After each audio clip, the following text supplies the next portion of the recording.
আসসালামু আলাইকুম সম্মানিত ভিউয়ার্স, চলে আসলাম আবার একটা নতুন ব্লগ নিয়ে। তো আজকে ব্লগ করার উদ্দেশ্যটা হচ্ছে গিয়ে মশাখালী শাহ মিসকিন শাহ মাজারে উরস রয়েছে, তো সেই উদ্দেশ্যে ব্লগে আসা। তো আপনারা দেখতে পারতেছেন যে আমি আমার টুমটুম বাহিনী রেলে অটো রিজার্ভ করে বের হয়ে গেলাম। তো দেখতে দেখতে চলে আসলাম স্কুল বাজার। স্কুলের বাজারের মাঝ থেকে ঠিক একটা রাস্তা গেছে হাতের বামে, তো হাতের বাম দিয়ে রাস্তাটাই হচ্ছে গিয়ে মাজারের রাস্তা।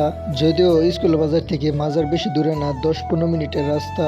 তো বাজারের মাঝখান থেকে আমরা মাজার রাস্তায় ঢুকে গেলাম, আপনারা দেখতে পারতেছেন। তো এরকম 5-7 মিনিট জার্নি করার পরে অবশেষে মাজারের গেটের রাস্তা দেখতে পেলাম। তো মাজারের গেট থেকে ঠিক হাতের ডানে দিয়ে ঢুকে যাবেন। তো গেট দিয়ে ঢোকার পর আর একটু সামনে আগালে মাজার দেখতে পাবেন। তো আর বেশি দেরি না করে আমরা মাজারের ভিতরে চলে যাব। তো দেখতেই পারতেছেন মাজারের ভিতরে চলে আসলাম। তো এরই মধ্যে দিয়ে আপনারা মাজারের ইতিহাসটা জেনে নিন।